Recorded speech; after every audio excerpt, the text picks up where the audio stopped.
Hello viewers, আরও একটি নতুন ভিডিওতে আপনাকে স্বাগত। আজকে আমরা দেখাবো হচ্ছে তুশিবা স্টুডিও 350 এর প্রিন্টার ড্রাইভার কিভাবে খুব সহজে ডাউনলোড এবং ইনস্টল করবেন। তো তাহলে চলেন আমি পুরো প্রসেসটি দেখাবো।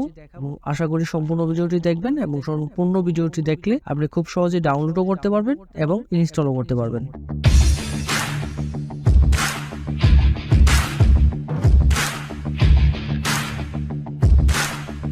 প্রথমে আমি দেখাতে চাচ্ছি হচ্ছে কিভাবে এই ইনস্টল করবেন, অর্থাৎ যে ড্রাইভারটি আমরা ডাউনলোড করব বা তোশিবা 2330 যে প্রিন্টার ড্রাইভারটি রয়েছে সেই ড্রাইভারটি কিভাবে ইনস্টল করবেন। তো ইনস্টল করার জন্য প্রথমে যে কাজটি করতে হবে, আমরা ড্রাইভারটা আমরা ডাউনলোড করব সেই জিপ ফাইলটাকে আমরা যখন আনজিপ করব, আনজিপ করার জন্য ইন্টারফেসটা দেখতে ঠিক এরকম হবে। তো কোনো জিপ ফাইলকে আমরা যদি আনজিপ করতে যাই তাহলে আমাদের উইনরার নামে যে সফটওয়্যার রয়েছে সেটি দিয়ে আমরা খুব সহজে আনজিপ করতে পারি। আপনাদের যদি কম্পিউটারে উইনরার ডাউনলোড করা না থাকে তাহলে অবশ্যই উইনরারটি ডাউনলোড করে নেবেন এবং উইনরারে যখন এই জিপ ফাইলটাকে যখন আনজিপ করতে যাবেন তখন ঠিক এরকম আসবে, ডাউনলোড ফাইলে ঠিক এরকম একটি ফাইল আসবে, সে ফাইলটিকে আমরা আনজিপ করব। তো আনজিপ করার জন্য উইনরারে ওপেন করতে হবে, অর্থাৎ আপনাদের কম্পিউটারে অবশ্যই উইনরার ইনস্টল করা থাকতে হবে। যদি কারো কম্পিউটারে উইনরার ডাউনলোড করা না থাকে তাহলে আই বাটন এবং ভিডিও ডেসক্রিপশনে আমি লিংক দিয়ে দেবো, সেখানে গিয়ে আপনারা উইনরারটি ডাউনলোড করে নিতে পারবেন। ফাইলটা ওপেন করার পর ইন্টারফেসটা দেখতে ঠিক এরকম হবে। এখান থেকে এই ফোল্ডারটি আমরা ওপেন করে নেব। ফোল্ডারটি ওপেন করার পর দুটি ফাইল পেয়ে যাব, একটি জিপ ফাইল থাকবে আর একটি আমার পাসওয়ার্ড থাকবে। তো আমি জিপ ফাইলটি ওপেন করব এবং পাসওয়ার্ডটি আমি রেখে দেবো, কারণ এখানে রয়েছে আমার এই জিপ ফাইলটাকে আমি যখন আনজিপ করতে যাব তখন কিন্তু আমার একটা পাসওয়ার্ড লাগবে, সেই পাসওয়ার্ডটি এখানে রয়েছে। তো পাসওয়ার্ডটি থাক, আমি আপাতত জিপ ফাইলটি ওপেন করতেছি। তো জিপ ফাইলটি ওপেন করার পর কিছুক্ষণ অপেক্ষা করতে হবে, কারণ জিপ ফাইলটি এক্সট্রাক্ট হবে। কিছুক্ষণের মধ্যে জিপ ফাইলটি এক্সট্রাক্ট হয়ে আমার সামনে রেডি হয়ে চলে আসবে এবং এখানে একটা ফোল্ডার আসবে। সে ফোল্ডারটি আমরা ওপেন করব। ওপেন করার পর দেখেন এই যে এরকম একটি ড্রাইভার চলে আসবে, ড্রাইভার ম্যানুয়ালি সিডি ড্রাইভের মতন লেখা থাকবে। এই ড্রাইভের উপর আমরা ক্লিক করব। ক্লিক করলে এখান থেকে আমাকে পাসওয়ার্ডটি দিতে হবে। আমার পাসওয়ার্ডটি দেখার জন্য আমি আবার ব্যাগে চলে যেয়ে পাসওয়ার্ডটি দেখে নেব। সেই পাসওয়ার্ডটি এখানে টাইপ করব এবং পাসওয়ার্ডটি দেখার জন্য এখানে শো পাসওয়ার্ড নামে একটি বক্স রয়েছে, সেই বক্সে যদি টিক মার্ক দিয়ে দিই তাহলে আমি কি টাইপ করতেছি সেটি এখানে দেখাবে। আর যদি আমার দেখার প্রয়োজন না পড়ে তাহলে আমি এখানে হাইডে রাখে পাসওয়ার্ডটি টাইপ করে দেব, দেন ওকেতে ক্লিক করব। ক্লিক করার পর এখানেও কিছুক্ষণ অপেক্ষা করতে হবে। কিছুক্ষণের মধ্যে আমার সামনে একটি ফোল্ডার ওপেন হয়ে যাবে এবং ফোল্ডারটি দেখতে ঠিক এরকম হবে। এখান থেকে আমি আমার ড্রাইভারটি ইনস্টল করব। ইনস্টল করার জন্য আমি চলে যাব হচ্ছে স্টুডিওর উপর ক্লিক করব।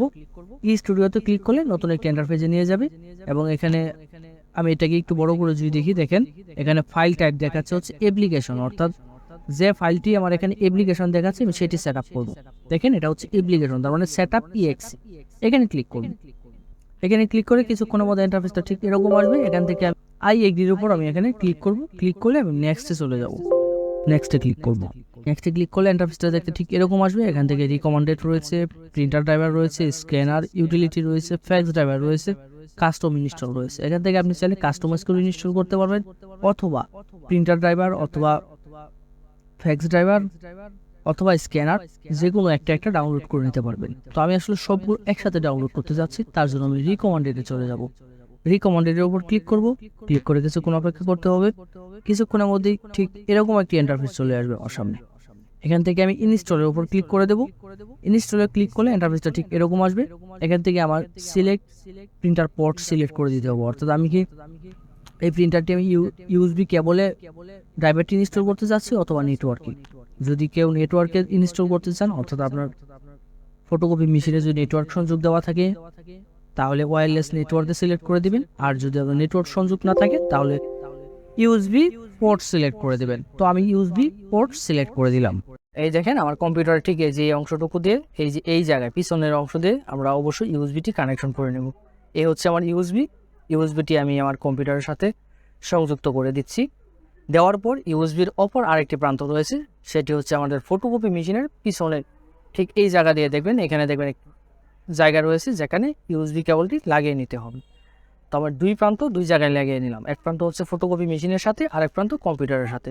দেন আমি বিদ্যুৎ সংযোগ দেব ফটোকপি মেশিনে এবং সুইচটি অন করে দেব। সুইচটি অন করার পর আমার মেশিনে দেখেন লাইট জ্বলে গেছে, তার মানে আমার কাজ আপাতত ওকে।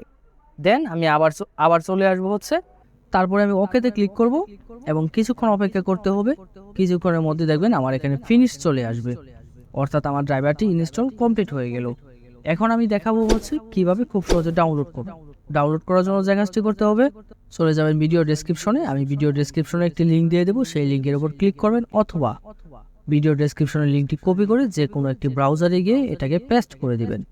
পেস্ট করার পরে দেখবেন এটাকে সার্চ করবেন, সার্চ করে দেখবেন এরকম একটি ফাইল চলে আসবে। ইন্টারফেসটা দেখতে ঠিক এরকম হবে। এখান থেকে পাসওয়ার্ড এবং স্টুডিও ড্রাইভার দুটো ফাইল একসাথে পেয়ে যাবেন। এই দুটাকে মাউস ড্র্যাগ করে সিলেক্ট করবেন, সিলেক্ট করে ডাউনলোড করে নেবেন।